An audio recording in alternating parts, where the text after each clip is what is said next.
नमस्कार साथियों, 6 अक्टूबर 2025 के डेली करंट अफेयर्स एनालिसिस में आप सभी का स्वागत है।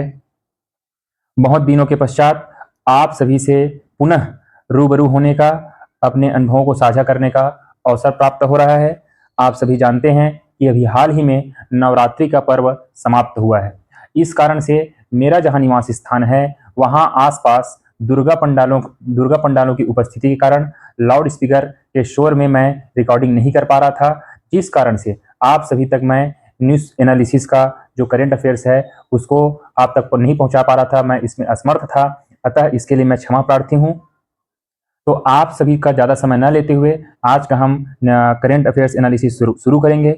इससे पहले मैं आपको एक सूचना देना चाहता हूं कि इस नवरात्रि के पर्व में जब तक मैं आपसे मुखातिब नहीं हो पाया, उस दौरान मैंने सोचा कि इस कार्यक्रम का नाम क्या दिया जाए। तो मैंने एक छोटा सा प्रयास किया है और इस प्रोग्राम का नाम रखा है ILLP, अर्थात इंटरलिंकिंग लर्निंग प्रोग्राम। ठीक है, तो अब कभी भी मैं ILLP बोलूं या ILLP प्रोग्राम में आप सभी का स्वागत है, तो आप समझिएगा कि इंटरलिंकिंग लर्निंग प्रोग्राम में ही आप सभी का स्वागत किया जा रहा है। क्योंकि आप सभी जानते हैं, जो भी मेरे पुराने वीडियोस को देखे हैं या अभी तक नहीं देखे हैं या जब भी देखेंगे, तो आपको यह पता चलेगा कि बदलते हुए पैटर्न के अनुसार, जो मैं मेंस की बात कर रहा हूँ, CGPSC मेंस में, खासकर पिछले 2 वर्षों में, सभी पेपर में तो नहीं, लेकिन फिर भी आप जब सूक्ष्म अध्ययन करेंगे, पिछले 2 ईयर के जो प्रश्न पत्र हैं उसको बाकी ईयर्स के साथ कंपेयर करेंगे, तो आपको समझ में आएगा कि एनालिटिकल अप्रोच की तरफ अब CGPSC बढ़ रहा है।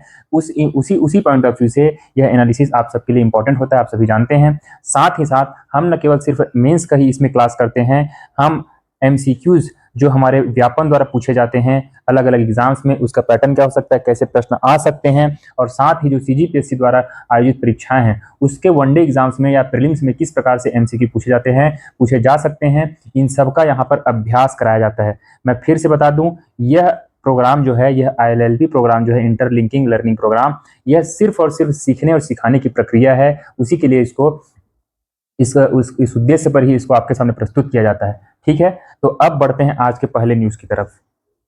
एक बात और, आप में से यदि किसी को हमारी जो पुरानी वीडियोस है न्यूज़ एनालिसिस की, करंट अफेयर एनालिसिस की वीडियो चाहिए, तो आप इस YouTube चैनल पर जाकर के उन वीडियोस को देख सकते हैं। साथ ही इस वीडियो के पश्चात या इस वीडियो से संबंधित जितने जो भी PDF है वो हमारी इस टेलीग्राम के लिंक पर अपलोड कर दिया जाता है। आप इसको जाकर वहां से आसानी से उसको अप्रोच कर सकते हैं। जब आप रिवीजन करेंगे, आपको जब भी लगे कि मेरे लिए यह वीडियो इंपॉर्टेंट है, तो आप जाकर के, आपको दोबारा ये वीडियो देखने की जरूरत नहीं पड़ेगी।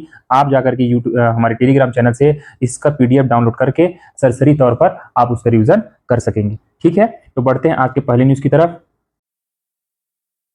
देखिए, आज का पहला न्यूज है, हम पहले हेडलाइन पढ़ लेते हैं, फिर जब भी हम हेडलाइन पढ़ेंगे उसके बाद हम देखेंगे कि ये हमारे एग्जाम के पॉइंट ऑफ व्यू से किस प्रकार इंपॉर्टेंट है। तभी तो हमारे लिए महत्व है ना जी किसी भी न्यूज का, वरना बाकी लोग जैसे न्यूज पढ़ते हैं उस तरह से हम पढ़ेंगे तो फिर उसका औचित्य नहीं रह जाएगा। इसलिए हम जब भी कुछ पढ़ेंगे तो मैं आपको प्रमाण दूंगा और ये प्रूफ करने की कोशिश करूंगा कि हम इसको पढ़ रहे हैं तो इसके पीछे कोई तार्किक कारण है। देखिए, 48,000 से ज्यादा स्कूलों में विशेषज्ञों की टीम लेगी शिक्षकों का टेस्ट। तो किसका टेस्ट हो रहा है? शिक्षकों का टेस्ट। तो ये क्या है?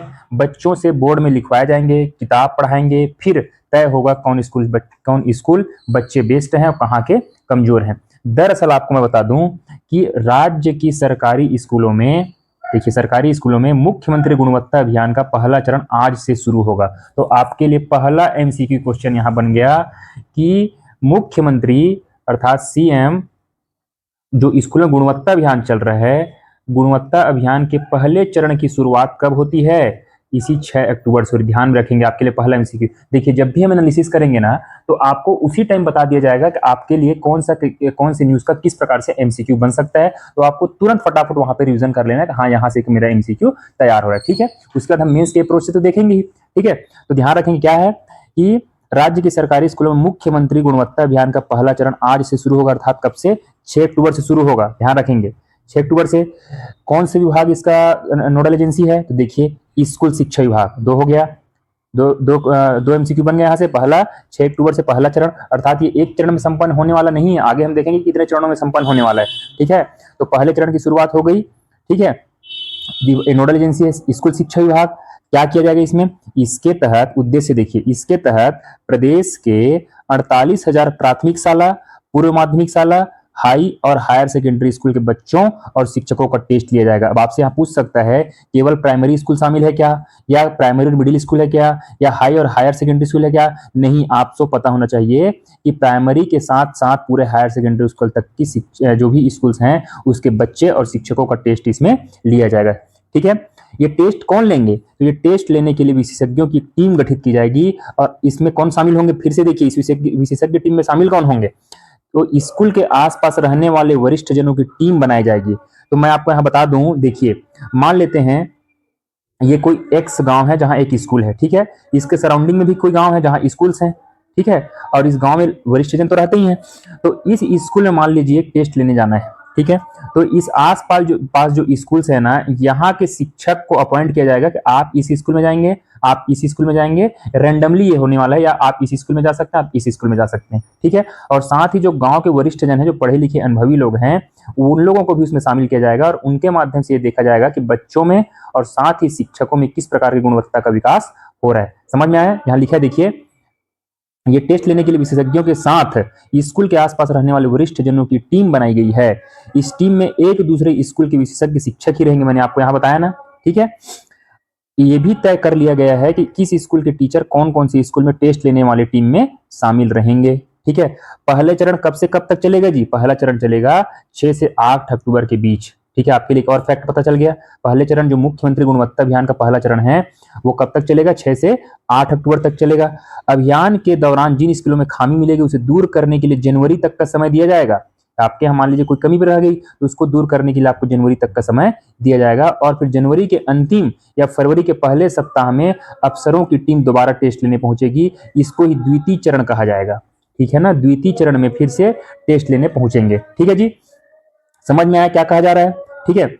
अब फिर इसमें टेस्ट में क्या क्या होगा आप इसको पढ़ लेंगे। मैं यदि इस पर डिस्कस करने लगा तो ये मैंने आपको बेसिक चीज यहाँ बता दी। देखिए, आप मुझे थोड़ा कोऑपरेट करेंगे, मैं आपको यहाँ से थोड़ा बेसिक चीज बताऊंगा, और जो मुझे लगेगा कि आप कर सकते हैं उसके लिए उसको आपके लिए छोड़ दूंगा, क्योंकि आपको भी तो होमवर्क करना है ना, क्योंकि दोनों हाथ से ताली बजती है।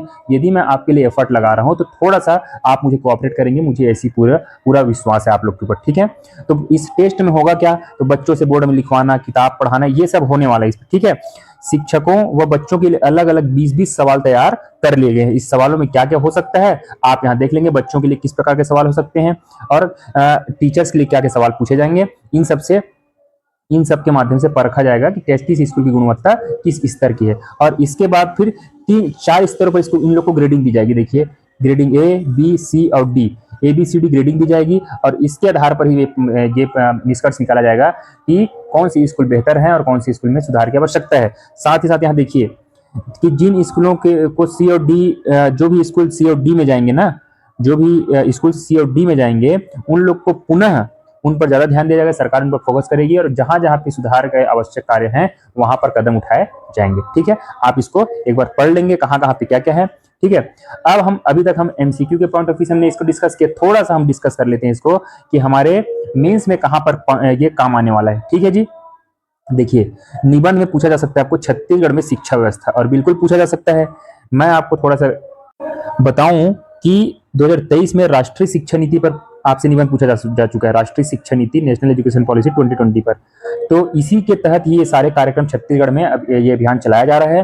तो ये नहीं पूछा जा सकता क्या कि छत्तीसगढ़ में शिक्षा व्यवस्था के ऊपर आपसे पूछा जाए? ये बिल्कुल निबंध बन सकता है, और मुझे लगता है कि आपको इस पर तैयारी भी करनी चाहिए, लिखना भी चाहिए, लिखने का प्रयास करना चाहिए कि छत्तीसगढ़ में शिक्षा व्यवस्था पर जब भी आप लिखेंगे तो आपके लिए ये पॉइंट आगे नहीं आएगा कि सरकारी प्रयास जब आप लिखेंगे तो सरकार गुणवत्ता सुधार के लिए न केवल बच्चों में बल्कि शिक्षकों में भी गुणवत्ता सुधार के लिए इस प्रकार के अभियान चला रही है, ताकि राष्ट्रीय शिक्षा नीति 2020 के जो भी लक्ष्य निर्धारित किए गए इसको प्राप्त किया जा सके। देखिए, मैंने आपको स्टार्टिंग बताया ना, इस प्रोग्राम का मैंने नाम क्या रखा है? ILLP, interlinking learning programme. तो आपको इससे सीखते जाना है कि आपको किसी भी कंटेंट को यदि बताया जा रहा है तो उसका उपयोग कैसे किया जा रहा है, इसको आप बारीकी सीखेंगे ना। देखिए, ये जो प्रोग्राम है ना, ये पेशेंस मांगता है। मुझे पता है कि छत्तीसगढ़ में अभी तक इस प्रकार का इनिशिएटिव शुरू नहीं किया गया है, तो आप लोग को लगता है कि इस तरह का हमें बोरिंग लगता है, तो ये बोरिंग जरूर हो सकता है, लेकिन मैं आपको भरोसा दिलाता हूँ कि ये आपके क्वालिटी कंटेंट के लिए, आपके कंटेंट इनरिचमेंट के लिए बिल्कुल ही सही साबित होने वाला है, ठीक है। साथ ही आप पेपर 7 में जब जाते हैं तो उसमें आपकी सिलेबस का हिस्सा है छत्तीसगढ़ राज्य द्वारा चलाई जा रही विभिन्न योजनाएं और अभियान के बारे में। तो वहां भी डायरेक्ट आपसे क्वेश्चन पूछा जा सकता है इस अभियान के बारे में कि 2 मार्क्स में या 4 मार्क्स में। तो आपको ध्यान रखना है कि कब से कब चालू हो, क्या इसका उद्देश्य है, ठीक है। तो आपको निबंध के लिए और पेपर 7 में योजना और अभियान के बारे में आपको इस न्यूज की आवश्यकता पड़ेगी, इसलिए आपको तैयारी करना चाहिए, ठीक है। बढ़ते हैं नेक्स्ट न्यूज की तरफ। इस न्यूज को एनालिसिस पहले आप देख लीजिए क्या बोला है ये। इसमें बोला जा रहा है सोलर पैनल ऊर्जा की आत्मनिर्भरता की ओर एक कदम। अब मुझे बताइए, ये इसको मैं आपके निबंध का हेडिंग बना दूं कि सोलर पैनल ऊर्जा की आत्मनिर्भरता की ओर एक कदम, क्या ये नहीं आ सकता आपके डायरेक्ट एग्जाम्स में? मैं आपको यहाँ पे थोड़ा सा प्रमाण दे दूं कि आपके एग्जाम में ये क्यों आ सकता है। मैंने नीचे एक निबंध बनाया, देखिए आप पहले यहाँ पे देखिए, नवीकरणीय ऊर्जा, सौर ऊर्जा से ऊर्जा आत्मनिर्भरता, ठीक है। आपसे पूछा जा सकता है नवीकरणीय ऊर्जा या छत्तीसगढ़ में नवीकरणीय ऊर्जा, या दूसरा एक निबंध बन सकता है सौर ऊर्जा से ऊर्जा आत्मनिर्भरता। देखिए आपको नए नए प्रकार के एनालिसिस और नए नए प्रकार के हेडिंग्स पे गौर करने की आवश्यकता है और कोशिश करना है आपको कि इस प्रकार के निबंध क्या भविष्य में आ सकते हैं। तो इस ऐसे जब एनालिसिस का हिस्सा बनेंगे तो आपको ध्यान में आएगा कि हाँ ऐसे भी हमने चर्चा में भाग लिया था, ठीक है।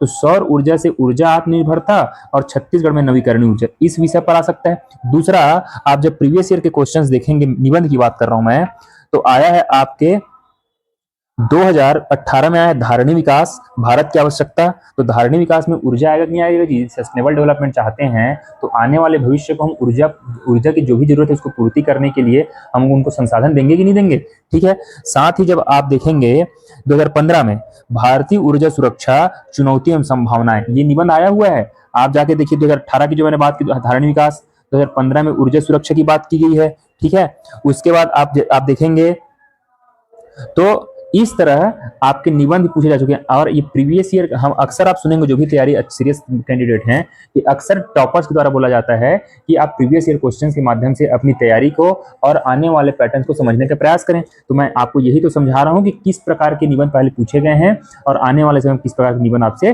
पूछे जा सकते हैं। साथ ही यह जो हम लोग अभी डिस्कस करने वाले हैं, ये आपके अप्लाइड साइंस अर्थात जो ऊर्जा है आपके पर्यावरण के पार्ट में, पार्ट 3 की बात कर रहा हूं मैं, उसमें ऊर्जा से संबंधित आपका टॉपिक है, वहां भी आपसे पूछा जा सकता है। साथ ही पेपर 5 में इकोनॉमी सेक्शन में आपका स्कीम्स है, भारत सरकार, छत्तीसगढ़ सरकार द्वारा कौन कौन सी योजनाएं चलाई जा रही हैं, वो हमारे अर्थव्यवस्था के लिए किस प्रकार से फायदेमंद है, इस तरह के भी आपसे प्रश्न पूछे जा सकते हैं। तो आपको अपना सिलेबस ध्यान में रखना। देखिए मैं आपको सिलेबस के साथ, प्रीवियस ईयर क्वेश्चंस के साथ ये तर्क देने की कोशिश कर रहा हूं कि किस प्रकार से कौन सा न्यूज आपके लिए इंपॉर्टेंट होता है, ठीक है। तो आज का इस न्यूज का हम एनालिसिस कर लेते हैं, ठीक है। देखिए लिखा है यहाँ पे, सोलर पैनल ऊर्जा की आत्मनिर्भरता की एक कदम। आपको मैं यदि सही बताऊं ना तो आपको एज इट इज, या तो इसको आप अपने पास सेव करके रख लीजिए। यदि लगता है आपको ये ज्यादा कंटेंट है तो आप इसका शॉर्ट नोट्स बना लीजिए, क्योंकि इतना अच्छा क्वालिटी कंटेंट है, ये आपको पढ़ के समझ में आएगा। देखिए जब मैं इस निबंध का शीर्षक लिख रहा हूं, ठीक है। अब शीर्षक में तो मैं ये तो नहीं बताऊंगा, ये शीर्षक के भूमिका नहीं बताऊंगा। भूमिका के बाद आता है मेन बॉडी, ठीक है, जो मुख्य बॉडी होती है निबंध की, उसमें हम लिखते हैं सोलर पैनल क्या होता है। सबसे पहले तो यही जान लें। तो सोलर पैनल क्या है? तो सोलर पैनल एक ऐसा उपकरण है जो सूर्य की किरणों को बिजली में बदलता है। यह किससे बना होता है? तो यह फोटोवोल्टिक सेल्स से बना होता है, जो सूर्य के प्रकाश को सोख कर उसे डीसी करंट में परिवर्तित करता है। तो आपके लिए यहाँ पे एक एमसीक्यू का क्वेश्चन बन गया जी। जब फोटोवोल्टिक सेल्स जब सोलर रेस को क्या करती है, एब्जॉर्व करती है, तो वो किस फॉर्म में, एसी या डीसी? तो डीसी करंट के रूप में वो उसको परिवर्तित करता है उसको, ठीक है। फिर इन्वर्टर के माध्यम से हम इस डीसी को एसी करंट में क्या करते हैं, कन्वर्ट कर लेते हैं, जिससे घरों या उद्योगों में सामान्य विद्युत उपकरण चलाए जा सकते हैं। देखिए आपको ऐसा कंटेंट किताबों में मिलेगा और किताबों को आपको परचेस करना होगा, जो यहाँ पर आपको फ्री में मिल रहा है, ठीक है। आप पढ़ चुके हैं तो रिविजन हो गया, नहीं पढ़े हैं तो आप यहाँ से कॉन्सेप्ट के साथ समझिए। तो सोलर पैनल क्या होता है हमने देख लिया, फोटोवोल्टिक सेल्स से बना होता है, ठीक है। मेरे साथ साथ बोलेंगे आप लोग भी, जो सूर्य के प्रकाश को सोख कर उसे डीसी करंट में परिवर्तित करता है और फिर इन्वर्टर के माध्यम से इसे एसी करंट में बदला जाता है, जिससे घरों या उद्योगों में सामान्य विद्युत उपकरण चलाए जा सकते हैं, ठीक है। अब इस सोलर पैनल के प्रमुख फायदे क्या क्या हैं? तो देखिए बिजली बिल में भारी कटौती आती है। हेडिंग के साथ देखिए, आजकल आप सुने होंगे टॉपर्स को कि जितना से अच्छा से आपका प्रेजेंटेशन होगा, जितना अच्छा आपका प्रेजेंटेशन हेडिंग से भरा हुआ होगा, आपको उतने ज्यादा मार्क्स मिलने की संभावनाएं बढ़ जाती है, ठीक है। तो बिजली बिल में भारी कटौती होगी। ठीक है, आप इसको पढ़ेंगे। फिर पर्यावरण संरक्षण भी होगा, मैंने आपको निबंध बताया ना, धारणीय विकास पर्यावरण संरक्षण किस प्रकार से सहायक है ये, तो आपको कंटेंट इस प्रकार से इंटरलिंक करने आना चाहिए। प्रोग्राम का नाम क्या है, इंटरलिंकिंग लर्निंग प्रोग्राम, आपको यही सीखना है। पर्यावरण संरक्षण भी होगा, बिजली बिल में भारी कटौती होगी, कम रख रखाव लागत है, मेंटेनेंस चार्ज बहुत कम लगता है, लंबी उम्र है इसकी, यह एक अच्छा सोलर पैनल सिस्टम 25 वर्षों तक काम कर सकते हैं। देखिए 25 वर्षों तक आपको निश्चिंत रहना है, ठीक है। फिर ग्रिड इंडिपेंडेंस, गांवों या दूरस्थ क्षेत्रों में जहां बिजली की सुविधा नहीं है वहां यह वरदान साबित होता है। इंडिपेंडेंट होता है मतलब जैसे सीधी सी बात है ना जी, जैसे आपके गांव में कोई ट्रांसफार्मर आया है, मान लेते हैं ट्रांसफार्मर है, ठीक है, ये ट्रांसफार्मर आया है आपके गांव में, तो ये ग्रिड सिस्टम से आया है, डायरेक्ट आपके यहीं पे नहीं है। देखिए देखिए सिंपल सी बात है, हमारे छत्तीसगढ़ में जो विद्युत आया, बिजली कहाँ से आया, कोरबा से प्रोडक्शन होता है, तो पूरा कोरबा से हमारे यहाँ आते तक, हमारे गाँव तक पहुंचे तक पूरा ग्रिड सिस्टम लगा हुआ है। लेकिन जब सोलर सिस्टम लगाते हैं ना, तो हमको ये कोरबा से लेके और कहीं से भी डिपेंडेंसी की आवश्यकता नहीं होती है, इंडिपेंडेंट जैसे ये है ना, ये सिर्फ यहीं लगा दिए, आपको ये इलेक्ट्रिसिटी देने लगेगा। ये कोई कोरबा, कोई बिलासपुर, कोई सीपत, किसी के ऊपर निर्भर रहने की आवश्यकता नहीं। ये फायदे होते हैं, आपको फायदे मिल गए यहाँ से, ठीक। अब एक प्रश्न आता है, एक चुनौती है ना कि सोलर पैनल का रखरखाव कैसे करें, ठीक है, तो आपको देखिए लिखा है सोलर पैनल का रखरखाव करना है, आपको नियमित सफाई करना है, इतना तो आप करेंगे ही, तभी तो जाके, वरना फिर जो 25 वर्ष का उसका वो आयु है वो तो फिर घट के 15-10 वर्ष हो सकता है, ठीक है। छाया से इसको बचाना है, हमेशा किसमें रखना है, पेड़ पौधों के नीचे नहीं लगाना है, इसको हमेशा खुले आसमान के नीचे रखना है। फिर कनेक्शन की जांच करना है, इन्वर्टर की स्थिति की जांच करना है, प्रोफेशनल सर्विस लेना है, ठीक है। ये जो मैं आपके इस निबंध की भूमिका की बात कर रहा था, वो भूमिका ये है। आप मुझे पढ़ के बताएंगे और कमेंट बॉक्स में बताएंगे क्या ये भूमिका एकदम फिट नहीं बैठ रहा है। देखिए आज की दुनिया में जहां ऊर्जा की खपत दिन प्रतिदिन बढ़ रही है, वहीं सोलर पैनल एक सशक्त विकल्प बनकर उभरे हैं। यह न सिर्फ पर्यावरण के लिए हितकारी है बल्कि जेब पर भी हल्का पड़ता है। आइए विस्तार से इन सब के बारे में जाने। तो ये जो पहले 2 लाइन पढ़े, ये आपकी भूमिका में काम आ सकता है कि नहीं, बिल्कुल आ सकता है। मैं अपने अनुभव से बोल रहा हूँ, और मैं जब तैयारी पेपर मीन्स दिया था, इंटरव्यू तक पहुंचा था, तो उसमें मैं इस ऐसे ही हेडिंग्स को ही अपने कंटेंट ऐसे इसी से रिच करता था और इसको मैं लिख के नोट करके रखता था। बाद में जब पूछा गया कि आप देखेंगे भी 2023-24 में, जब हमने 22-23 में जब मैंने मेंस लिखा था, तब उस समय आया भी था जलवायु परिवर्तन एक वैश्विक चुनौती, ठीक है, और उसके बाद आया था तो इस प्रकार के प्रश्न आए हुए थे, तो मैं कहां से निकालता था, ऐसे ही न्यूज़पेपर कटिंग से ही कंटेंट रिच करता था, ठीक है। फिर अब देखिए सोलर पैनल लगाने के अतिरिक्त लाभ क्या क्या है, तो आप देखेंगे अतिरिक्त लाभ क्या है, यहां से आप पढ़ेंगे, ठीक है। बिजली बेचकर भी कमाई संभव है, नो नेट मीटरिंग, इसको बोला जाता है नेट मीटरिंग। आप इस शब्द को याद रखेंगे, आपसे पूछ सकते हैं एमसीक्यू में, ये भी आपके एमसीक्यू के लिए बताया था, ये भी आपके एमसीक्यू के लिए कि नेट मीटरिंग के कॉन्सेप्ट क्या है, ठीक है, आपको ध्यान रखना है। तो अगर आपने जितनी बिजली की जरूरत है उससे ज्यादा बिजली बनाई तो वह डिस्कॉम को भेजी जाती है, इसके बदले में आपको क्रेडिट या भुगतान मिल सकता है, इसे ही नेट मीटरिंग कहते हैं। आप ध्यान रखेंगे इसको, फिर से बता रहा हूं मैं, अगर आपने जितनी बिजली की जरूरत है उससे ज्यादा बिजली बनाई तो वह डिस्कॉम को भेजी जाती है, इसके बदले में आपको क्रेडिट या भुगतान मिल सकता है, इसे ही नेट मीटरिंग कहते हैं, जो खासकर 3 किलोवाट प्लस सिस्टम में फायदेमंद होता है। फिर क्या लाभ है, पर्यावरण संरक्षण और हरियाली का सहयोग, घर की कीमत में बढ़ोतरी, आम आदमी से लेकर किसान तक भी इसका उपयोग कर सकते हैं, अर्थात समावेशी विकास को प्रोत्साहित करता है। एक शब्द आप यहां से जोड़ लीजिए जो यहाँ पे नहीं लिखा है, यह समावेशी विकास को भी प्रोत्साहित करता है, ठीक है ना, दिख रहे ना, आम आदमी से लेकर किसान तक। आप इसको पढ़ेंगे कैसे कैसे है। अब सरकारी प्रयास, हम निबंध जब लिखते देखते हैं ना जी, सरकार ने क्या इस क्षेत्र में क्या प्रयास किया है, तो सरकारी प्रयास जब आप देखेंगे तो सोलर ऊर्जा को बढ़ावा देने के लिए सरकार की विभिन्न सब्सिडी योजनाएं चल रही हैं, जिसमें सबसे पहला नाम आता है प्रधानमंत्री सौर ऊर्जा योजना, ठीक है। इसमें आप पढ़ेंगे, देखिए मैं फिर कह रहा हूं, आप भी एफर्ट लगाएंगे थोड़ा सा पढ़ने के लिए। घरेलू उपभोक्ताओं के लिए 1 किलोवाट से 3 किलोवाट तक के सोलर सिस्टम पर 1,08,000 रुपए तक की सब्सिडी, ठीक है, डीबीटी के माध्यम से। छत्तीसगढ़ में राज्य सब्सिडी की प्रमुख बातें, अर्थात सब्सिडी की राशि केंद्र प्लस राज्य मिला करके 1 किलोवाट के लिए कुल 45,000, जिसमें 30,000 केंद्र सरकार और 15,000 राज्य सरकार का समर्थन होगा। यदि आप 2 किलोवाट सिस्टम लगाते हैं तो सेंट्रल गवर्नमेंट देती है 60,000 की सब्सिडी और राज्य देती है 30,000 की, कुल 90,000 की सब्सिडी। और यदि आप 3 किलोवाट या उससे अधिक का सोलर पैनल लगाते हैं तो आपको कुल मिलता है 1,08,000 रुपए, जिसमें 78,000 केंद्र और 30,000 रुपए राज्य का योगदान होता है। देखिए अब आपसे पूछा जा सकता है, इस योजना, किस योजना की बात हो रही है, प्रधानमंत्री सौर ऊर्जा योजना, ठीक है, सौर ऊर्जा पीएम सूर्य घर योजना है ना, इसका लक्ष्य क्या है, आपसे डायरेक्ट क्वेश्चन भी बन सकता है योजनाओं में, आप ध्यान रखेंगे, ठीक है, मेंस की बात कर रहा हूं मैं, ठीक है, लिखा है ना पेपर 4 में और पेपर 6 में योजनाओं में। तो योजनाओं में जब आपसे डायरेक्ट पूछा जाएगा तो आप लिखेंगे इस लक्ष्य कार्यान्वयन क्या है, तो फाइनेंशियल ईयर 2025-26 में 60,000 सोलर रूफटॉप प्लांट लगाना है। ये आपका एमसीक्यू का क्वेश्चन है कि वित्तीय वर्ष 2025-26 में कितने घरों में लगाने का लक्ष्य है, तो 60,000 सोलर रूफटॉप प्लांट लगाने का है। और 2026-27 में कितना है, 70,000 प्लांट का। ठीक है।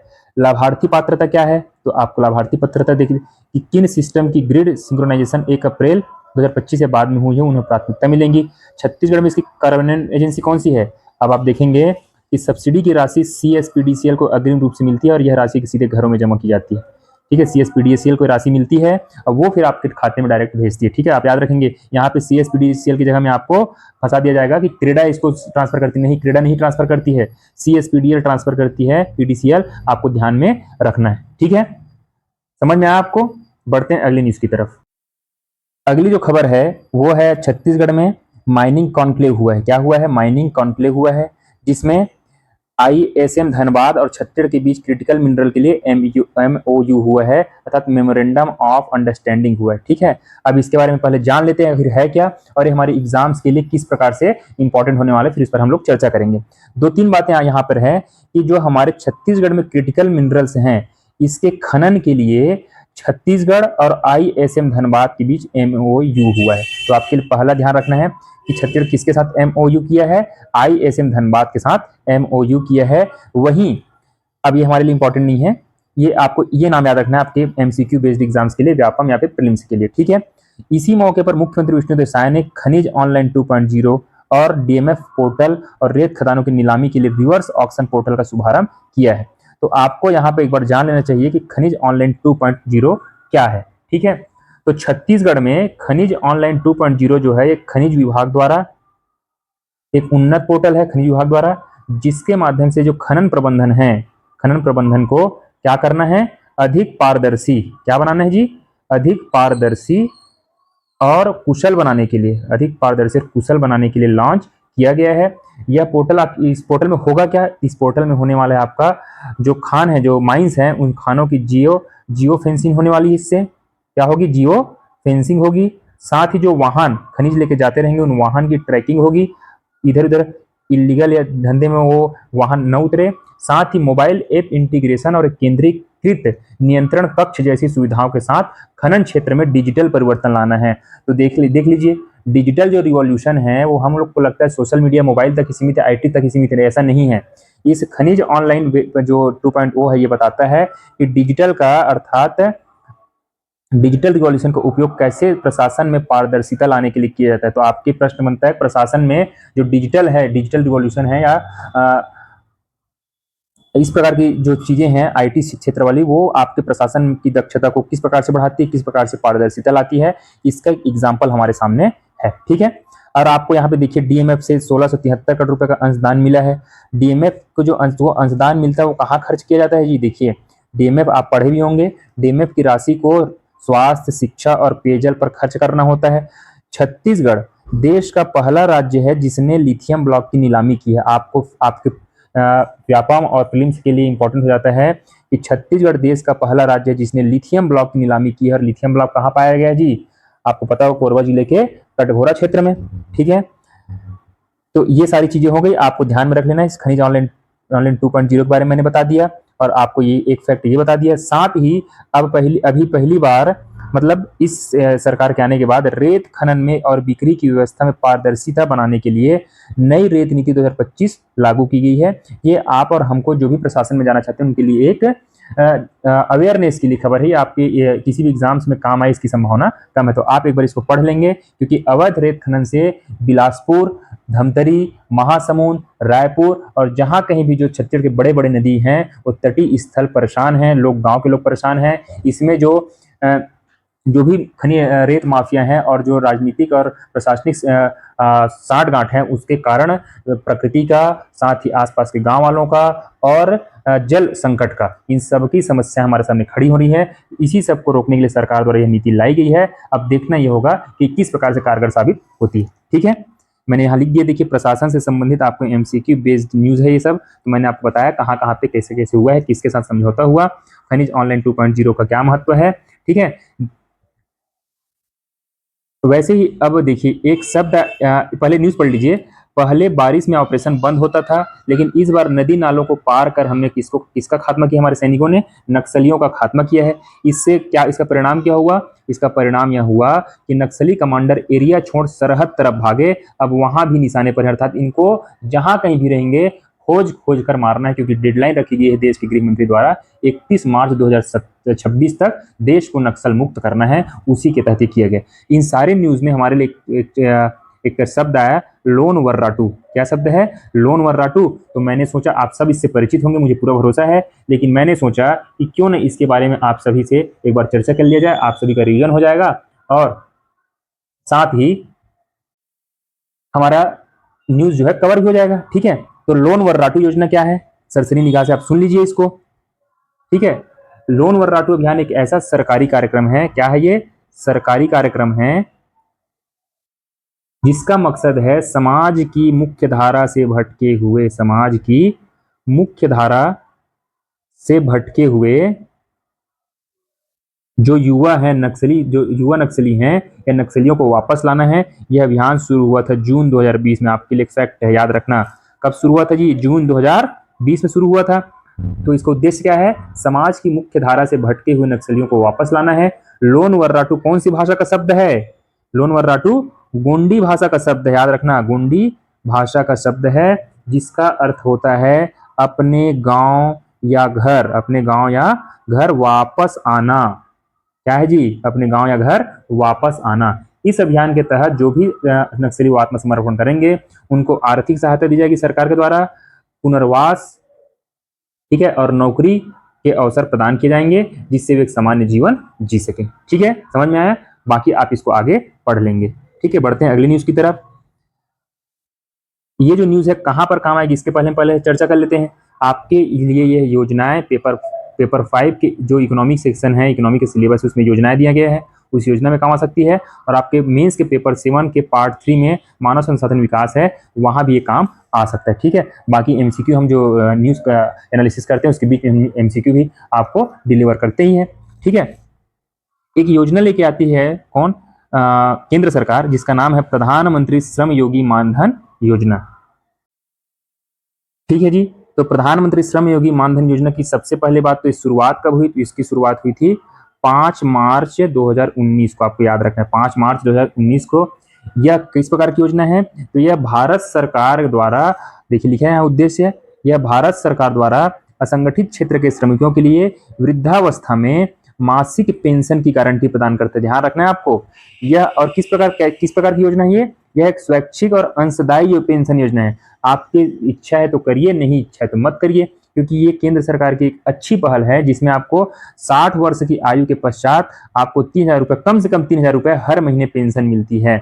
और इसमें जो ये अंशदायी की बात की गई है ना, आपके पेंशन में केंद्र सरकार और राज्य सरकार के 50% का योगदान होता है। ठीक है ना, तो आप याद रखेंगे 5 मार्च 2019 को शुरू हुई है प्रधानमंत्री श्रम योगी मानधन योजना। एक स्वैच्छिक और अंशदायी, स्वैच्छिक है ना, याद रखना, आपकी एमसीक्यू में फंसा सकते हैं, स्वैच्छिक है कि अनिवार्य है। ठीक है, ये पेंशन योजना किसके लिए है? तो असंगठित क्षेत्र के श्रमिकों के लिए वृद्धावस्था मासिक पेंशन की गारंटी प्रदान करता है। 60 वर्ष की आयु के बाद मिनिमम 3000 है, इसके ऊपर भी आपको मिल सकता है। और इसमें अंशदाता जो है केंद्र और राज्य सरकार, जिनका वेटेज कितना होगा? 50-50%। आपको इसी में फंसा सकता है, 60-40 कर देगा या 65-35 कर देगा। ठीक है, आपको ये ध्यान रखना। ठीक है, अब कौन कौन इसके पात्र होंगे जी? इसके पात्रता मानदंडों और श्रेणी के अनुसार कम से कम 18 वर्ष और अधिकतम 40 वर्ष के श्रमिक की मासिक आय, ये भी याद रखना है आपको, मासिक आय कितनी होनी चाहिए? 15,000 रुपए या उससे कम होनी चाहिए, उन्हीं को होगा। पात्रता क्या है? 18 वर्ष और अधिकतम 40 वर्ष तक, उससे ऊपर नहीं। ठीक है, तो आपको ये सब फैक्ट, छोटी छोटी बातें याद रखनी है। 18 वर्ष और अधिकतम 40 वर्ष के श्रमिक की मासिक आय 15,000 रुपए या उससे कम होनी चाहिए। असंगठित क्षेत्र जैसे रेहड़ी पटरी, घरेलू कामगार, निर्माण श्रमिक, कृषि मजदूर, मोची, रिक्शा चालक आदि होने चाहिए। अपवाद स्वरूप ईपीएफओ, ईएसआईसी, एनपीएस के सदस्य नहीं होना चाहिए। आयकर दाता न हो, अन्य सरकारी पेंशन योजनाओं के लाभार्थी न हो, तब जाकर के आप इसके लिए पात्र होते हैं और आपको 3000 रुपए की राशि 60 वर्ष के पश्चात प्रदान की जाएगी पेंशन के रूप में। ठीक है, ऐसे मिलेगा लाभ। लाभ कैसे मिलेगा जी? तो आपको आवश्यक दस्तावेज, जिसमें आधार कार्ड, आईएफएससी सहित बचत बैंक खाता या जनधन खाता, मोबाइल नंबर होनी चाहिए, ये सब आप देख लेंगे। न्यूनतम सुनिश्चित पेंशन कितना है? 60 वर्ष की आयु पूरी होने पर 3000 रुपये प्रति माह। पारिवारिक पेंशन क्या है कि नहीं? है। यदि आप किसी सदस्य की मृत्यु हो जाती है तो उसके जीवन साथी को पेंशन का 50% लाभ मिलेगा। स्वयं का योगदान कितना होगा? तो प्रवेश के आधार पर यदि आप 18 वर्ष से प्रवेश करते हैं तो आपको 55 रुपए प्रति माह की दर से आपको जमा करना पड़ेगा, और यदि आप 40 वर्ष के हैं तो आपको 200 रुपए प्रति माह की दर से आपको जमा करना पड़ेगा, और यह करना है आपको 60 वर्ष की उम्र तक। फिर 60 वर्ष के पश्चात आपको 3000 रुपए प्रति माह की दर से आपको पेंशन राशि उपलब्ध कराई जाएगी। इसके नोडल विभाग एजेंसी कौन है? श्रम एवं रोजगार मंत्रालय, भारत सरकार। ठीक है, आपको इसको ध्यान रखना। ठीक है जी, बढ़ते हैं अगली न्यूज की तरफ। ये न्यूज आपके लिए इंपॉर्टेंट क्यों है, इससे पहले मैं आपको एक क्वेश्चन डिस्कस कर लेता हूं। मीन्स 2023 इंडियन इकोनॉमी में प्रश्न आया कि देखभाल अर्थव्यवस्था और मौद्रिक अर्थव्यवस्था क्या है। 2 मार्क्स का क्वेश्चन है। इसमें हम मौद्रिक अर्थव्यवस्था को नहीं देखेंगे क्योंकि हम उसी में जी रहे हैं, लेकिन एक नई कॉन्सेप्ट आई है अभी कि देखभाल अर्थव्यवस्था क्या है। ठीक है, तो इसी अब आपको मैं यहाँ फिर से बता दूं, ये आपके पास पेशेंस है तो मुझे लगता है आपको इसको देखना चाहिए। मैं आपसे वही कह रहा हूँ वीडियो की स्टार्टिंग से, और जब से मैंने वीडियो एनालिसिस शुरू किया तब से, कि पिछले 2 वर्षों में पैटर्न चेंज हुआ है। नए नए टर्मिनोलॉजी के साथ एनालिटिकल क्वेश्चंस सीजीपीएससी द्वारा पूछे जा रहे हैं, तो आपको इसके लिए अभी से प्रिपरेशन शुरू करना होगा। ठीक है, तो देखिए, देखभाल अर्थव्यवस्था तो हो सकता है आप इससे पहले नहीं जानते हो या जानते भी होंगे, तो भी आपको इसको पढ़ना चाहिए, क्योंकि ये जब आप न्यूज़ पढ़ते हैं तो आपको पता चलता है कि इसकी स्कोप कहाँ तक है। देखिए, देश में केयर इकोनॉमी का दौर चल रहा है। ठीक है, केयर इकोनॉमी का दौर चल रहा है। ये 12% सालाना ग्रोथ रेट से बढ़ रही है। अब 12% सालाना ग्रोथ रेट को मैं आपको यहाँ समझा दूँ। आप जब एफडी करने जाते हैं जी किसी बैंक में, तो आपको कितना परसेंट रिटर्न मिलता है? 8 से 9% रिटर्न। उसके बाद इस रिटर्न में आपको क्या देना पड़ता है? इनकम टैक्स देना पड़ता है। ठीक है ना, पहला। दूसरा, मैं यदि कैपिटल मार्केट की बात करूं, कैपिटल मार्केट शेयर बाजार, ठीक है, तो मैं शेयर की बात नहीं कर रहा हूं, मैं म्यूचुअल फंड की बात कर रहा हूं। एवरेज आप किसी म्यूचुअल फंड में जाएंगे 12 से 15% आपको रिटर्न देता है, वो भी लॉन्ग टर्म में। ठीक है ना, लॉन्ग टर्म की बात कर रहा हूं, लगभग कम से कम लॉन्ग टर्म में कम से कम 10 वर्ष से ऊपर की बात। लेकिन ये केयर इकोनॉमी का दौर जो शुरू हुआ है, अभी से आप 12% सालाना ग्रोथ से बढ़ रही। देखिए, 12% आप ग्रोथ रेट दे रही है। ठीक है, क्या होता है जी, पहले तो यही जान लें। हमारे परिवार का ढांचा तेजी से बदल रहा है, संयुक्त परिवार कम हो रहे हैं, इसलिए बुजुर्गों की देखभाल एक जरूरी बिजनेस बन गया है। साल 2050 तक भारत में 20% आबादी 60 साल से ऊपर होगी। इन्हें सेहत, सुरक्षा और भावनात्मक सहारे की जरूरत पड़ेगी, इसलिए इस बिजनेस में बड़े मौके हैं। देख रहे हैं, केयर इकोनॉमी की बात हो रही है। ऐसा क्यों हो रहा है, ये आपके सोशियोलॉजी में भी काम आने वाला है जी। ये प्रश्न आपकी एजीटी सोशियोलॉजी में पूछा जा सकता है कि समाज के किस ताने बाने के कारण या किस समस्या के कारण केयर इकोनॉमी बढ़ रही है, ये किस हद तक सही है, आपके क्या विचार है। इस प्रकार से आपको क्वेश्चन पूछ देता है। आपको ध्यान में रखना है कि युवा शहर या तो विदेश में जा रहे हैं या तो शहर में जा रहे हैं, जिससे उनके माता पिता अपने घरों में अकेले रह जाते हैं। उम्र के साथ गैर संक्रामक बीमारियों और देखभाल की जरूरत बढ़ती है, जिसके लिए प्रशिक्षित स्टाफ की आवश्यकता होती है। इस प्रशिक्षित स्टाफ द्वारा उनकी देखभाल करना ही केयर इकोनॉमी कहलाया जाता है, क्योंकि इसके बदले उनको क्या मिलता है? उनको सैलरी या मासिक इनकम प्राप्त होती है। ठीक है ना, कितना लगेगा शुरुआती खर्च, ये सब चीजें हैं। आपको यदि अपना सेटअप स्टार्ट करना चाहते हैं, प्रति घंटे केयर के इतने रुपए दिए जाते हैं, बिजनेस के लिए जरूरी सुविधाएं आपके पास क्या क्या होनी चाहिए, तो आप यहाँ से देख सकते हैं। ठीक है, चूंकि मेन से पूछा जा चुका था 2023 में, इसलिए मेरा कर्तव्य बनता था कि मैं आपसे इसको साझा करूं। ठीक है जी, बढ़ते हैं अगली न्यूज की तरफ। ये न्यूज आपके लिए इंपॉर्टेंट क्यों है? आपदाओं से संबंधित प्रश्न पूछे जा सकते हैं। आप यदि निबंध का जो सेक्शन खोल के देखेंगे तो आपको लगभग हर दूसरे वर्ष प्राकृतिक आपदा के ऊपर या फिर धारणीय विकास से विकास पर्यावरण के बीच संतुलन के ऊपर आपसे निबंध पूछा गया है। 2019 में विकास और पर्यावरण के बीच संतुलन क्या पूछा गया है? विकास और पर्यावरण के बीच संतुलन। फिर अगले आप 2018 में जाते हैं, 2019 की बात है, 2018 में जाते हैं तो आपको धारणीय विकास के लिए संबंध में क्वेश्चन पूछा गया है, धारणीय विकास। फिर आप जाते हैं 2014 में, तो प्राकृतिक आपदा की विभीषिका और पर्यावरण असंतुलन, कारण और निदान पूछा गया है। तो मेरा यहाँ पर बताने का मतलब ये है कि आपसे प्रीवियस ईयर में क्वेश्चंस पूछे गए हैं, और चूंकि ट्रेंड चेंज हो रहा है तो आपको इंडियन ज्योग्राफी जो आपके मीन्स का पेपर 5 का हिस्सा है, उसमें आपको इस प्राकृतिक आपदाओं से संबंधित कारण या फिर सुझाव पूछे जाए, निदान पूछे जाए, तो आपको इसमें लिखने के लिए तैयार रहना है कि कहाँ कहाँ किस प्रकार की घटनाएं घट रही हैं और ये जलवायु परिवर्तन कारण हो रहा है, क्यों हो रहा है। 2023 में जलवायु परिवर्तन के ऊपर निबंध भी आ चुका है। ठीक है, तो दार्जिलिंग में बारिश और भूस्खलन से 20 की मौतें, 2000 फंसे हैं। ठीक है, क्यों हुआ, कैसे हुआ, आपको इसके लिए मैं एक मैप में दिखा दूं दार्जिलिंग का हिस्सा कहाँ पर आता है। देखिए मैप में, देखिए ये जो बाउंड्री है, ये मैं लाल रंग से जो कर रहा हूँ, ये नेपाल के साथ हमारी बाउंड्री साझा हो रही है, ठीक है। ये क्या है, नेपाल है, ये ऊपर नेपाल चला गया। ये अब जो मैं ड्रॉ कर रहा हूँ ये चाइना, यहाँ तक क्या है, चाइना है, ठीक है। ये देखिए यहाँ तक, फिर यहाँ से ये आपका ये यहाँ से ये ऊपर चाइना चला गया, फिर ये आपका भूटान की सीमा रेखा। मैं क्यों बता रहा हूँ आपको बताता हूँ। और ये जो छोटी लाइन ये जो देखिए इधर, ये है आपकी इंटर स्टेट बाउंड्री, अर्थात ये ऊपर हो गया आपका सिक्किम और ये नीचे हो गया आपका वेस्ट बंगाल। साथ ही ये जो लाइन है बिहार के साथ वेस्ट बंगाल की सीमा साझा कर रही है, ठीक है। और इधर आपका यहाँ तक आपका वेस्ट बंगाल आता है, ठीक है, वेस्ट बंगाल। तो दार्जिलिंग यहाँ पर पड़ता है, देखिए दार्जिलिंग। और आपको सिलीगुड़ी चिकन नेक आपको पता है, सिलीगुड़ी ही एक ऐसा जगह है जो यहाँ बांग्लादेश से, ये बांग्लादेश का सीमा रेखा है, ये नेपाल, ठीक है, और ये चाइना, ये नेपाल और ये बांग्लादेश। तो सिलीगुड़ी से ही कॉरिडोर हमारी, यही सिलीगुड़ी वो रास्ता है जहाँ से पूरा भारत नॉर्थ ईस्ट इंडिया से जुड़ पाता है। तो दार्जिलिंग में आई हुई तबाही, आप इसका लोकेशन देख लीजिए, हिमालय की तलहटी पर बसा हुआ, चाय के लिए फेमस, एक बहुत ही अच्छा हिल स्टेशन, बहुत विश्व प्रसिद्ध पर्यटन स्थल भी है। तो आपको इसको ध्यान रखना है। अब चलते न्यूज़ की तरफ। तो दार्जिलिंग में बारिश और भूस्खलन आया है जिससे ये सब मौत हुई। तो आपदा में आपको इसको एग्जाम्पल के रूप में याद रखना है।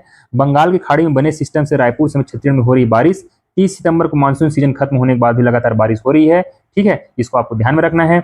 अगला जो न्यूज आता है वो है पेपर 4 आपके अप्लाइड साइंस में, कीट प्रकोप, कीटनाशक, कीटों के नाम। इस प्रकार कीटों के नाम के ऊपर आपको एमसीक्यू में भी क्वेश्चन पूछा जा सकता है। आपको व्यापम और प्रीलिम्स के लिए तैयार रहना है, व्यापम के एग्जाम्स के लिए, ठीक है। आपके अप्लाइड साइंस का ये सिलेबस का हिस्सा है। देखिए मैं आपको 2-3 यहाँ पे कीट के नाम बताऊंगा। माहू, पर्ण झुलसा जिसको ब्लास्ट भी कहा जाता है, तना छेदक और फफूंद भी फसल को बर्बाद कर रहे हैं। ये पिछले वर्षों में एग्जाम से पूछा जा चुका है कि निम्नलिखित में से कौन सा जो कीट है वो फसल को XYZ जो भी फसल है, केले हो गया, आम हो गया या फिर धान हो गया, उस फसल को नुकसान पहुंचाता है। तो आपको याद रखना है माहू, पर्ण झुलसा जिसको ब्लास्ट बोलते हैं, तना छेदक। अब मुझे जहां तक मैं ध्यान कर पा रहा हूँ 2024 के प्रीलिम्स में शायद इसके बारे में क्वेश्चन पूछा गया, आप एक बार चेक करेंगे, ठीक है। तो आपको ये सबको ध्यान रखना है। ये माहो जो है रोगों, कीट और रोगों ने धान ही नहीं बल्कि मक्का, टमाटर और सब्जी उत्पादक किसानों को भी होश उड़ा दिए। तो जब भी आपको कीट प्रकोप, कीटनाशक और कीटों के नाम के बारे में इस प्रकार से क्वेश्चन पूछा जाए तो आपको ध्यान रखना है कि कीटनाशक भी बेअसर साबित हो रहे हैं, इसके पीछे क्या कारण है, ये सब आपको यहाँ से देखना है, ठीक है। चलते हैं अगली न्यूज की तरफ। यहाँ से आपके एमसीक्यू क्वेश्चन बन सकता है। पहले हम देख लेते हैं न्यूज आखिर है क्या। न्यूज यहाँ ये है कि गुवाहाटी विश्वविद्यालय के 3 प्रोफेसरों ने स्टैनफोर्ड ने के सूची जारी की है जिसमें दुनिया के शीर्ष 2% वैज्ञानिकों की सूची में जगह बनाई है, गुवाहाटी के 3 प्रोफेसर्स ने।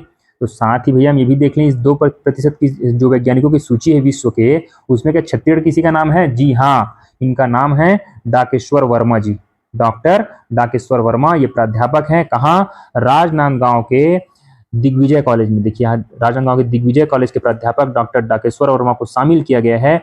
स्टैनफोर्ड यूनिवर्सिटी ने एल्सेवियर के सहयोग से एकत्रित डेटाबेस में इनको स्थान दिया गया है। तो आपको यहाँ पे एमसीक्यू के लिए याद रख लेना है ये किस कॉलेज से थे, कॉलेज से हैं, क्या नाम है, नाम डॉक्टर डाकेश्वर वर्मा, ठीक है।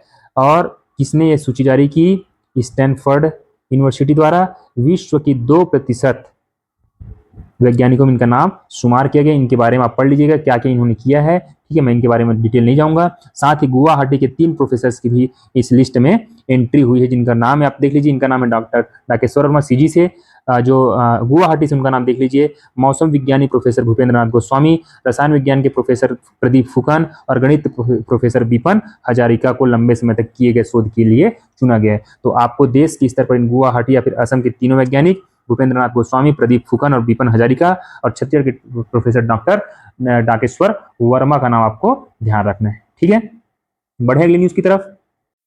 यहाँ पे एक और आपकी स्पोर्ट्स के संबंध में, स्पोर्ट्स से रिलेटेड करंट अफेयर्स है कि ईरानी कप जो हुआ है उसको जीत ले किसने? विदर्भ की टीम ने, ठीक है।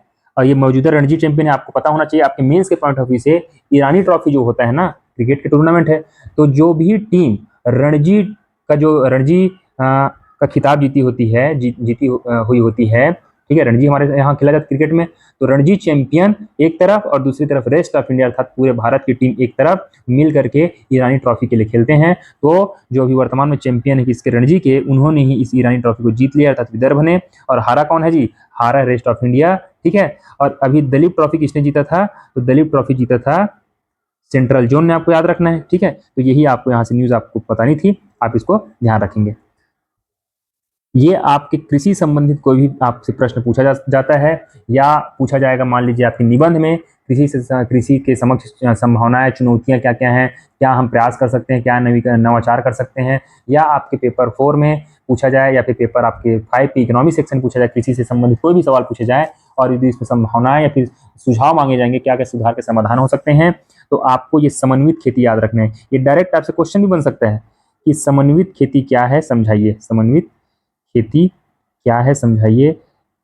मैं आपसे रिक्वेस्ट करूंगा, ठीक है, रिक्वेस्ट, ये शब्द बोल रहा हूं तो मैं कुछ सोच समझ कर बोल रहा हूं, आपको प्लीज इन सबको इस सारे कंटेंट को एक नजर आपको पढ़ लेना है, क्योंकि ये एक एक शब्द एक एक लाइन इसकी इंपॉर्टेंट है। आपके समन्वित कृषि से संबंधित आपको दूसरा कोई सोर्स उठाना नहीं पड़ेगा, आपको सारी चीजें इसी कंटेंट में मिल जाएंगी। मैं आपको यहाँ पे बेसिक जो भी कॉन्सेप्ट है वो समझा देता हूँ।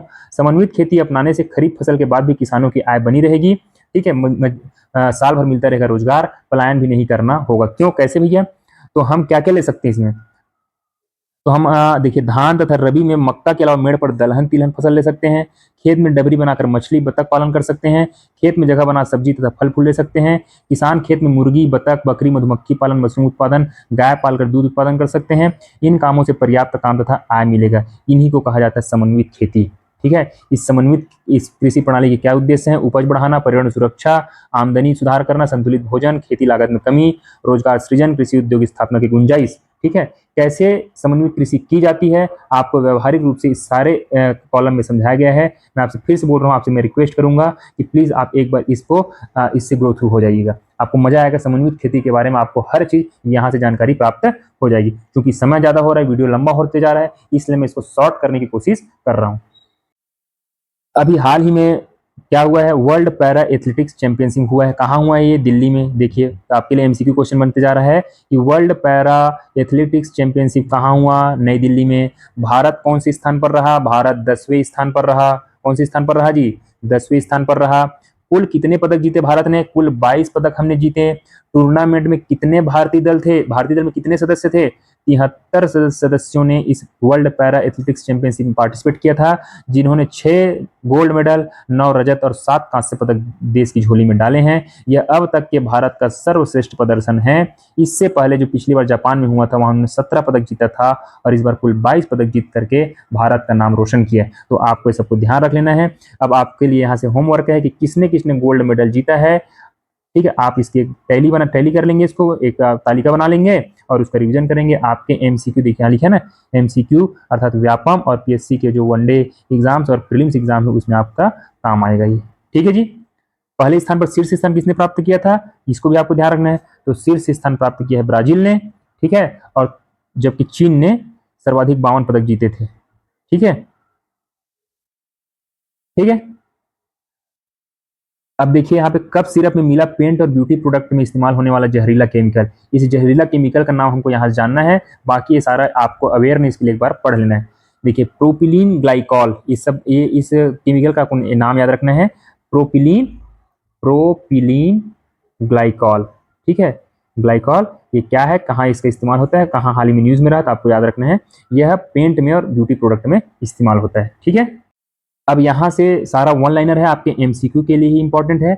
आप एक नजर इस सबको देख लीजिएगा ब्रिटेन के पीएम के बारे में, ठीक है। कर्नाटक ने हाल ही में लोकल इकोनॉमी एक्सीलरेटर प्रोग्राम अर्थात लीप प्रोग्राम की शुरुआत की गई है, इसके लिए बजट अनाउंस किया गया है। तो आपको याद रखना है इसका उद्देश्य है बेंगलुरु के बाहर स्टार्टअप इकोसिस्टम बनाना, ठीक है। इसके अलावा राज्य के विभिन्न क्षेत्रों में टेक क्लस्टर विकसित करना है। तो लीप प्रोग्राम किस राज्य ने शुरू किया, कर्नाटक ने। बजट एलोकेशन 1000 करोड़ का और उद्देश्य आपको याद रखना है, ठीक है। रूस 2026 तक S-400 मिसाइल सिस्टम की डिलीवरी पूरा कर देगा भारत को। इसको क्या क्या है इसमें आप एक नजर देख लीजिएगा। वर्ल्ड एथलेटिक्स में 53 देशों ने जीते मेडल, हमने ऊपर चर्चा किया। भारत 10वें स्थान पर रहा, 7 गोल्ड मेडल और कुल 22 मेडल के साथ हमने, ठीक है, 10वें स्थान प्राप्त किया, जो अब तक का सर्वश्रेष्ठ प्रदर्शन है। PFAM आपको एक बार नजर देख लेना है, आपके किसके लिए काम आएगा ये एमसीक्यू में आपसे पूछा जा सकता है कि public financial asset management programme, public financial asset management programme क्या है, इसका उद्देश्य क्या है। वर्ल्ड बैंक ने शुरू किया कि तो आपको जब भी पेपर 7 मेंस की बात कर रहा हूं मैं, पेपर 7 के पार्ट 2 इंटरनेशनल रिलेशंस में वर्ल्ड बैंक के बारे में पूछा जाए, इनकी इनिशिएटिव के बारे में पूछा जाए, तो आप लिख सकते हैं public financial asset management programme, ये सब होगा। ठीक है। भारत की ओर से इस बार Vivekananda Gupta regional provident fund commissioner चुने गए हैं। ये भारत की ईपीएफओ का प्रतिनिधित्व करेंगे। पहली बार भारत से कोई इस प्रोग्राम में शामिल हो रहा है। इस पहली बार शब्द याद रखेंगे, जब भी इस तरह से पहली बार कोई होता है तो हमारे एग्जाम्स के पॉइंट ऑफ व्यू से वो इंपॉर्टेंट हो जाता है। ठीक है। बाकी आप अब आगे मैं इस वीडियो को यहीं पे रोकने का प्रयास करूंगा क्योंकि वीडियो बहुत लंबा हो जाता है। ठीक है। आप इन सबको एक बार देख लीजिएगा, मैं पीडीएफ आप सबको प्रोवाइड करा दूंगा। ठीक है। ये आपके सोशियोलॉजी से संबंधित है। यदि आप बोलेंगे तो मैं इसको कल डिस्कस कर दूंगा अलग किसी वीडियो में। ठीक है। ये बहुत अच्छा टॉपिक है क्योंकि सोशियोलॉजी में जो मेंस में सोशियोलॉजी के प्रश्नों के पैटर्न्स में बदलाव आ रहे हैं, तो आपको एनालिटिकल अप्रोच के साथ पढ़ना होता है। और मैं आपको लिंक करके बताऊंगा जो आपके सोशियोलॉजी में सिलेबस है, भारतीय सामाजिक समस्याएं, जिसमें गरीबी और समाजीकरण आपके सिलेबस का हिस्सा है। तो ये जो नीचे दिया गया ना, पेरेंट्स को मिली ट्रेनिंग तो बच्चों में अपराध और आत्महत्या की प्रवृत्ति घटी। तो ट्रेनिंग किस चीज की जी? समाजीकरण, जिसको हम सामान्य बोलचाल भाषा में परवरिश बोलते हैं। तो परवरिश सही होगी, कैसे होगी, इन सब के बारे में इसमें दिया गया। ठीक है जी, आप कर लेंगे सबको। फिर एक और है जो विभिन्न समस्याएं आती हैं, जैसे पराली। आपको पता है दिल्ली के पॉल्यूशन में सबसे बड़ा रोल जो होता है पराली का होता है। तो इस पराली को कैसे, तो टेबल वेयर बनाया किसने? आईआईटी रुड़की ने गेहूं की पराली का बनाया टेबल वेयर। अब हमको पराली से संबंधित जो भी प्रदूषण समस्याएं होती थी उससे हमको निजात मिल जाएगी। ठीक है। और साथ ही जो हमारे छत्तीसगढ़ में हाथियों के जो उत्पात है उत्तर भारत और दक्षिण भारत में, उससे बचाव कैसे की जा सकती है, इस संबंध में एक इनिशिएटिव है। कहाँ लिया गया है? ये पश्चिम बंगाल में लिया गया है। आप इसको एक बार पढ़ लेंगे और जब भी आप प्रीवियस ईयर क्वेश्चन उठा करके देखेंगे तो हाथियों से सुरक्षा कैसे, उनके प्रकोप को रोकें, उसके आक्रमण को रोकें, उस संबंध में आपका ये फायदेमंद हो सकता है। ठीक है। फिर सीरिया की बात हुई इंटरनेशनल रिलेशंस में, तो कैसे वहां चुनाव हुए हैं, क्या क्या होता है, आप एक नजर इसको देख लेंगे। ठीक है। वहीं हमारे देश के विदेश मंत्री जयशंकर प्रसाद ने कहा है कि भारत की लक्ष्मण रेखा का सम्मान होना चाहिए, फिर अमेरिका से होगा ट्रेड डील। तो इन सब बातों को आपको हमको पता है कि अमेरिका ने हमारे ऊपर 50% का टैरिफ लगाया है, उसी संबंधी प्रश्न है। देखिए लिखा है, भारत की संप्रभु प्राथमिकताओं से समझौता नहीं किया जा सकता, भले कुछ भी हो जाए। अमेरिका दुनिया का सबसे बड़ा बाजार है और व्यापारिक समझौते के लिए सहमति बनाना आवश्यक है, लेकिन भारत की संप्रभु प्राथमिकताएं, इन शब्दों को याद रख लीजिए क्योंकि हमारे विदेश मंत्री अलग अलग कई देशों में हमारे देश के राजदूत रह चुके हैं, विदेश सचिव रह चुके हैं। तो उनके एक एक शब्द जो बोलते हैं वो बहुत महत्वपूर्ण होता है, हमारे IR सेक्शन में लिखने में वो काम आ सकता है। तो आपको ये सारे शब्दों को याद रखना है। देखिए यहाँ पर बोला है उन्होंने यह भी कहा कि आज युद्ध की प्रकृति बदल गई है, अब यह संपर्क रहित हो गया, अर्थात कॉन्टेक्ट लेस हो गया है, कॉन्टेक्ट नहीं होता। विदेश मंत्री ने कहा कि अमेरिका चीन संबंध भविष्य के वैश्विक राजनीति की दिशा तय करेंगे और भारत की नीति उत्पादक संबंध अर्थात प्रोडक्टिव रिलेशन बनाना चाहते हैं। ऐसी काम चलानी, हम प्रोडक्टिव रिलेशन के बनाना चाहते हैं किसी भी देश के साथ। ठीक है। लेकिन ऐसे नहीं कि एक संबंध दूसरे को कमजोर करे। उन्होंने विश्वास जताया कि भारत दृढ़ता के साथ इन वैश्विक चुनौतियों का सामना कर लेगा। ठीक है। तो मुझे पूरा विश्वास है कि आपको आज का ये वीडियो एनालिसिस फायदेमंद साबित होगा आपके लिए। ठीक है। आप सबको बहुत बहुत धन्यवाद। आपका दिन शुभ हो।